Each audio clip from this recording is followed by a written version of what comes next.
Morning guys. Today's a really exciting day for a couple of reasons. First of all, we woke up really early and we are leaving the United States over to the Bahamas. With a great forecast predicted, we're finally departing West Palm Beach in the United States and setting our course to Grand Bahama. We're going to be spending probably 7 months in the Bahamas.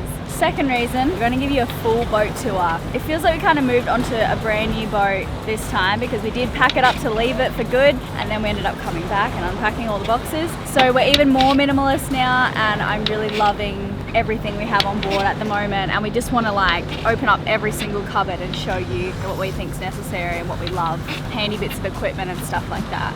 Join us for this sail today. We're just motoring away from land. Hopefully we can get some wind and hang around for the boat tour once we drop anchor and get our lives sorted again. Every single time we sail, we're putting ourselves at the mercy of Mother Nature. It's easy to be maybe not reckless, but definitely carefree. That is, of course, until you have children. We're given a reminder of this in today's episode, as ourselves and our crew are pushed physically, mentally, and also as sailors. So full on the blue line, yeah. With Mother Nature changing from like nothing to about 25 knots within minutes. And a just plain wrong forecast that leaves us wondering. So fasten your hatchets, it's going to be a bumpy old ride.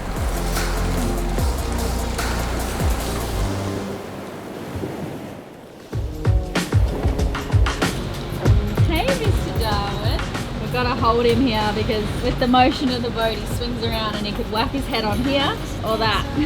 How are you this morning, Sarah? I'm good, yeah, doing really well. I'm excited to get to the Bahamas. I've never been. How's it been with Lenny and helping us with the cooking? Lenny's been super entertaining. Yesterday we were at the beach and he didn't want to listen, so he just laid down on the pathway and started doing like yoga poses. So I called it stubborn yoga. He's been teaching me a lot, but it's been really fun. It's a lot of fun at the beach. We like to dig and make sand castles and play in the water, so yeah, it's been awesome. Alright, so what are we up to, Shmoogie? The wind has swung a little bit north. It was directly in our face, so it's gone this way a little bit, which means we can hoist the main. To hoist the main with the wind on our port side, what I do is I off-center the traveller, that is, I move the mainsail this way a bit so that we can lift it up with the wind. And it also actually needs to be further that way because we need the wind to push the mainsail that side of the topping lift, because if not it rubs at the top there. So I'm sliding the main sheet along the traveller. David got the mainsail halyard hooked up. Oh no, it's hooked around here. Slight little delay in hoisting the main today. Yeah, we will have to climb the mountain. No, come on. Pretty sure. No way, there's got to be a way. Can't we loosen the heck out of it? That'll come undone. It's already really loose. Go looser. It's very rare that we actually have to go up the mast out at sea, but this is what has to happen for us to get this untangled. If we don't have that halyard super tight, it can get caught up in all kinds of things up there.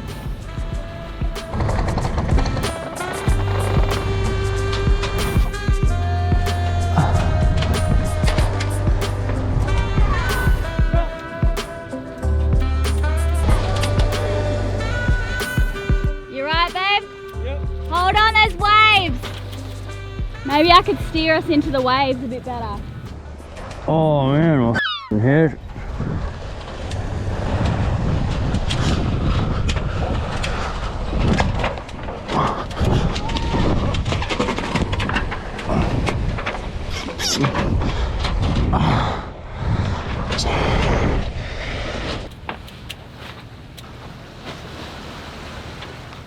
Seriously powerful up there when there's waves. Yeah, I know. Crazy. What happened? Oh, I smashed my knee a bit. You really swung around up there, hey? Yeah, I know. I was scared for you. That was worse than the North Atlantic when I went up. My hair got caught in that. There you go, another sign you need to cut your hair. Probably. Looks kind of a little bit swollen. We really prefer not to have to hoist someone up the mast while we're underway. Any motion our boat experiences at water level is amplified at the top of the mast. Even a small wave can result in a swing of several meters.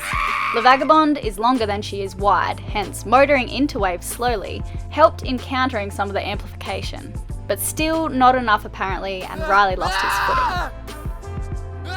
What's that thing you read about waves, Riley? Well, Elena, waves are actually energy passing through the water, causing it to move in a circular motion. When a wave encounters a surface object, the object appears to lurch forwards and upwards with the wave, but then falls down and back in an orbital rotation as the wave continues by, ending up in the same position as before. If one imagines wave water itself following this same pattern, it's easy to understand ocean waves as simply the outward manifestation of kinetic energy propagating through seawater. In reality, the water in waves doesn't travel very far at all. The only thing waves do transmit across the sea is energy.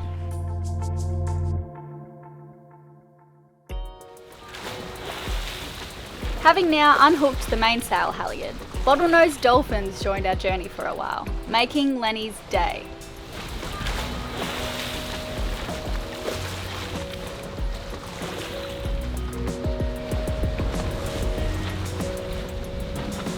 So we've been having a bit of trouble with the boat paperwork this morning. The Bahamas just changed the rules and they want to know like every single thing on board, like the registration number of the dinghy. That's never happened. It just before. never ends. It has so many things and I'm just so happy that someone else is frustrated about this rather than me. So good. I just sit back and laugh at you. The burden of responsibility. There's been some really big, beefy, angry looking clouds, which is very standard for this area. When they come through, they can bring 50 knots of wind, and they're particularly dangerous when you're anchored because you can just have your anchor set for, it might be blowing 0 knots, and then these big angry clouds come over and just bomb you with 50 knots, and a lot of people get caught out like that. There was a container ship that just disappeared, like behind one or into one or whatever. It looked like a rock. It was the strangest thing. It made an optical illusion. It sort of made the base of the ship come up where normally it would be angled in like this. And we're all looking at it going, is that a container ship or Uluru?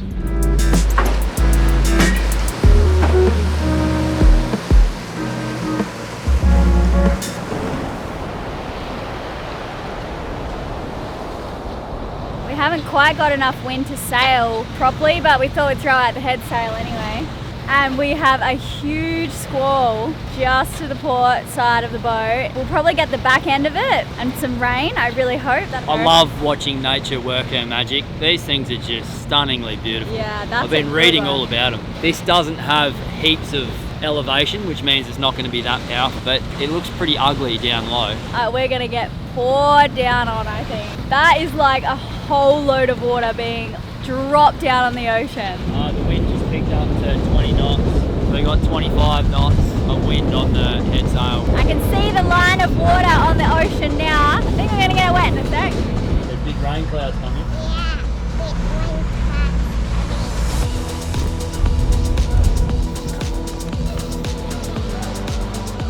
Getting a little bit of rain. I want some water on the deck. Dirtying my lens.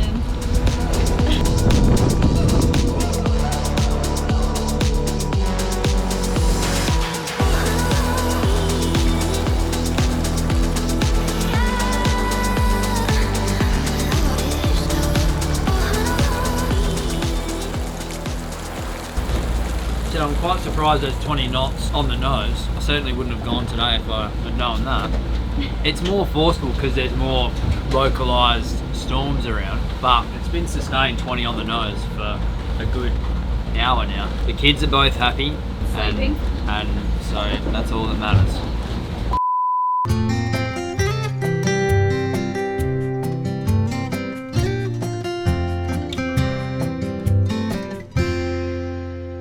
Welcome to Elena's kitchen. Today we are having instant hot chocolate because it's a hot chocolate kind of day, which we weren't expecting. I was actually expecting sunshine, but we got rain and clouds. So here we go. We're going to put 2 teaspoons in each. 1 tablespoon is 3 teaspoons. How many did I just put in? We just got some oat milk boiling over here. Lenny boy has just woken up. Oh, and he's covered in the cushion still. Hey baby. Hey Munchkin, come here. Someone else is going to have to make the hot chocolate. I didn't quite finish. It smells Been an explosion. It's what happens when Elena takes a step back. Alright. No, you do it. Oh my gosh. I think it would take a lot more milk and You're filling the other one up. yeah, I know, this is why I put it there. Whoa, 2 at the same time. That's skill. See. Shukran. Cheers. This is real hot though, mate. Yeah, what's for lunch, Sarah? Some lettuce boats with roasted vegetables and egg and avocado and hummus. So Cheers. happy right now. Cheers. Don't let me hang in. Oh, sorry. Sweet, and then just all the gear. Righto, mate. Settle down. Whee! Finally! We did it! And I'm beyond pumped.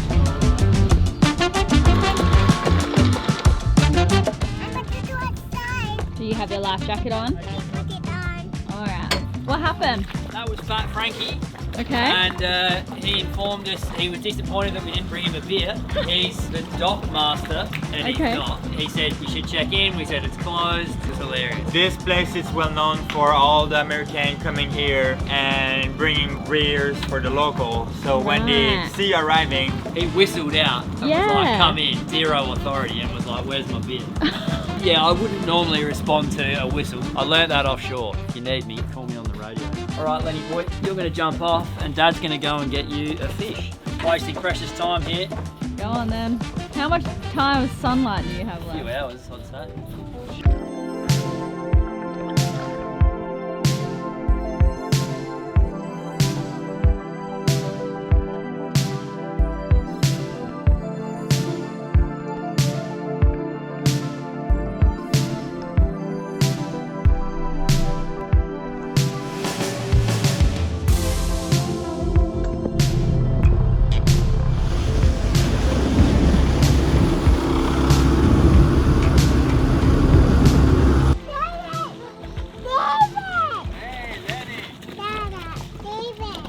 Did you get anything? A lionfish and a little margate, but that was amazing. Really? Visibility was incredible. Water's nice and warm. Just welcome back to the Bahamas. Yay. David can free dive. Okay. You want to see the fish? You gonna eat it, Lenny? Yes, you are. So check out the hair, you guys. I actually feel like Eminem when he dyed his hair blonde.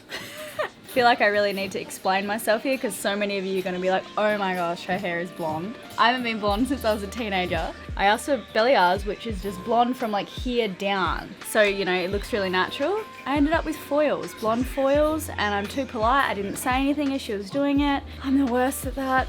They were very copper. I even bought a purple shampoo to make them a bit blonder. Really didn't like it, so I went to the hairdresser again yesterday and I was like, what can we do? And they were like, you can either dye your hair really dark brown to get rid of the copper streaks, or we can go blonder. And I was like, you know what? I'm gonna be blonde. Why not? You only live once. So here I am.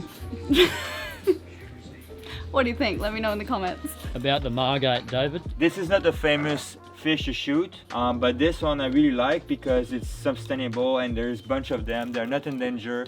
There's no secretera in it. The meat is okay. It tastes like a little bit like chicken. He's going to give you subpar fish and expect a cracker meal, Sarah. Ooh. This is a lionfish. It's really good to shoot them and they are delicious. But you have to be careful to don't touch any of these because it's poison. After 30 minutes the venom doesn't affect you anymore. And if you ever get stung with that, you have to go in the hottest water you can tolerate to kill the protein in the venom.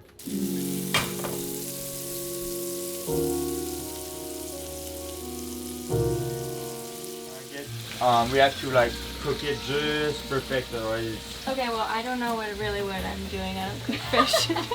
Maybe you can give some tips. Since when is there? You'll be a master at cooking fish by the end of it. Yeah. I've been vegetarian, vegan, plant-based for several years, and I'll eat wild fish if I feel like it's good quality, like once a month. But I really don't like to buy fish from the store, so this is such a treat to have fresh fish from the ocean. And I made lots of notes on recipes, so I'm excited to be a master fishery Woman cooker. cooking. Yeah. Alright, everyone can dig in now. We've all been waiting. So this one's a lionfish. This one's a Savages. market. Good. I don't think it's bad at all, the market. See? You see? But if you cook it too much... I've not eaten fish this good for so long. I am incredibly happy right now. What's wrong with restaurants?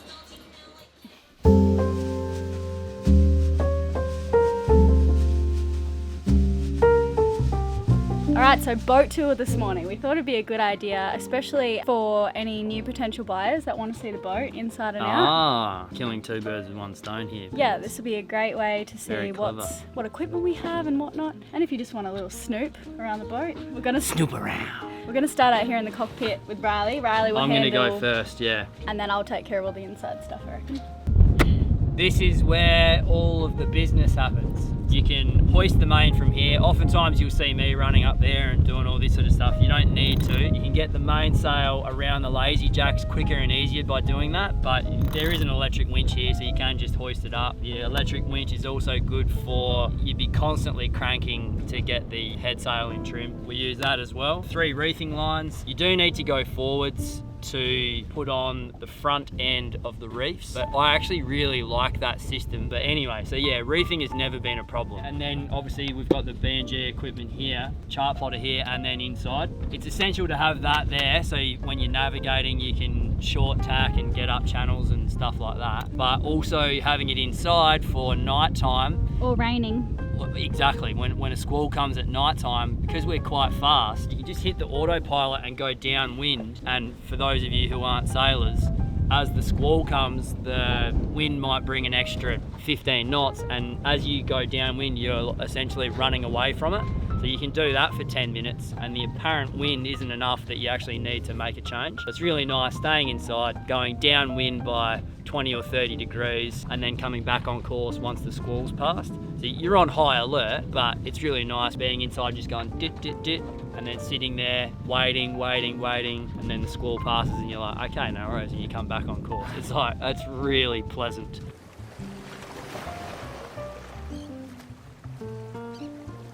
Heading forward, we've got a dagger board here that goes down to 2.4 meters. You cannot hope to point into the wind, which is necessary for safety, unless you've got dagger boards. That's an absolute must on board, in my humble opinion. 2 massive sail lockers, so all the sails in there, and then we have some miscellaneous gear in there, like Lenny's old pram. This is a more performance orientated boat. The front area here is massive. Like, Lenny has an awesome time bouncing on these tramps here. When we hoist the tent at the front here, this is like a marquee. It's nuts, and the wind comes up underneath and it's just beautiful, especially here in the bananas. This setup here for hooking the sail on, it's just pretty nifty. You unlock this, Yeah. and you pull that in. Now I've done it properly. You can pull it all the way in, and I just sit that there and it just stays there. And then I can attach my code D or code 0, my light wind upwind sail or my light wind downwind sail. It's just a well thought out part of the boat that I really like. In Charleston we got both lower shrouds replaced. David did a full service on both engines and we pulled out that little shell. I think we were getting an extra knot out of that portside engine, which is crazy. We also have 2 engines, autopilot and a water maker down here. Andre and I actually did some beefing up of some of the structural supports for the autopilot. Fiberglassing here and some down here as well. We're in the cockpit area, so the helm is behind you. This is where we spend 99% of our time. So this is sort of like a lounge room and this is sort of like a veranda area with open sliding doors. Got storage here, here and there. That's more difficult to get to because it's behind the table, so we keep the safety equipment in there because we never need it. Here, I'm always in here. This is the tools, and I'm always in here as well. That's our diving and spearfishing and underwater equipment locker. We also have that there, so we have a lot of underwater equipment. Yeah, and then this is sort of the quick dry thing. We got that made by Just Catamarans, I think. In Florida. Our friends in Fort Lauderdale. 640 watts of solar, which generally speaking takes care of most of the electronics on board, especially when at anchor. This is our swim deck. This is where we shower. Someone's actually put that in there, which I thought was very creative. We have never done that before. Swim ladder. This is the safety equipment. We got life jackets over here, and this is our grab bag. It's got an EPIRB and flares. So this is crew quarters. Pretty simple. It's actually really nice. I like having our room at the back of the boat. There's less motion there. These are the mattresses that go on Riley and Lenny's bed. So we just keep them there because it's easy to grab them. Keep some books here. This is the dagger board with their head, with their bathroom. They have the escape hatch in there. This is David's room at the front here.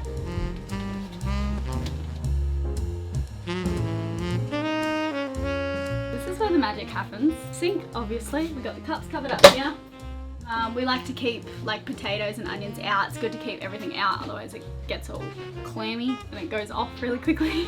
There's a bin here. We have a food hole here, which I love. You just stick fresh organic stuff into the ocean. 2-stove cooktop, which has been great for us. A little oven, 2 fridges with little freezers inside, which has also been perfect for us. This is where Lenny and Riley sleep now. This table actually lowers down. We also eat dinner here. I work from this little area. 2 storage compartments for dry food that we like to keep full, especially when we're going a bit remote. We have a bunch of fire extinguishers throughout the place. There's one there, one down that hole, one down that hole, one outside. Yeah, I think if there was to be something terrible to happen on board, it would be a fire. So we're all over that. This is kind of just bits and pieces. This is for our whole season in the Bahamas, don't judge me. Tea towels, PLBs, a bit of safety equipment in here for nighttime, a PLB and like light flashes that you can stick on your life jacket. This is the nav station. At night time, Riley sits here most of the night. We keep some like important paperwork under here, charts and whatnot. This is the master vault system where we can see how much battery we have. We can turn the inverter off and on, so we don't always have our inverter on. This is our satellite phone. We have an Iridium Go, which we pay membership for, which has been really good for us. We use this when we cross the Atlantic. We don't need to use it often because we get SIM cards everywhere we go on our phones, but we have this and a backup one and a little GPS just in case. This is probably for another time, but this is where we keep all of our camera equipment, our lenses, just quick access, like run and gun kind of thing. We love everything out to an extent.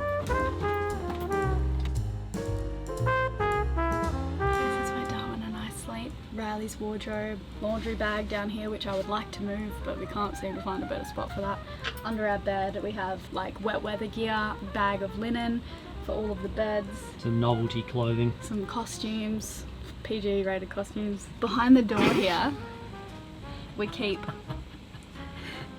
our like spare electrical equipment, like extra cords, a spare drone in case we lose one drone and we can't get another one shipped in. We hang bags here. We got some hooks installed, which has been really handy for coats and bags. This is the companionway. We have an escape hatch here, so if the boat were to flip, in the very, very unlikely chance that the boat were to flip, you just unlock the step, pull it out, and then you have to twist all the handles and it'll pop open. So if this were to tip, the escape hatch is above the water line, so the water would only fill up to a certain level. This bulge here is the dagger board. There's a very nice case over it. My wardrobe, which I've managed to get less and less and less over the years, I'm very happy with. In fact, I even share my wardrobe with my 2 children. So the top shelf is Lenny's wardrobe, bottom shelf is Darwin's, and the middle is mine, and this little bit here. We really love this compartment. This little bit here.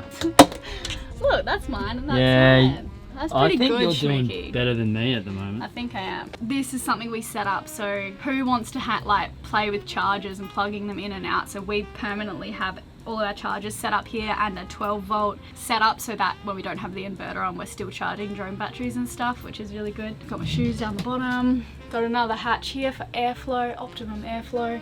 Big long mirror here. This is the bathroom.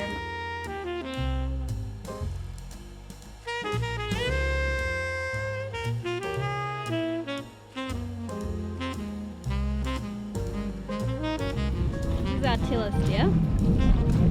Now I think our dinghy is 3 meters long. We have a high field dinghy with a Honda 15 horsepower outboard, which we find just powerful enough to go out deep sea, spearfishing and whatnot. It's powerful enough to get planing and to get places quickly if we need to. Well, that was a bit of a long episode. If you guys are still around now, thank you for watching all the way to the end.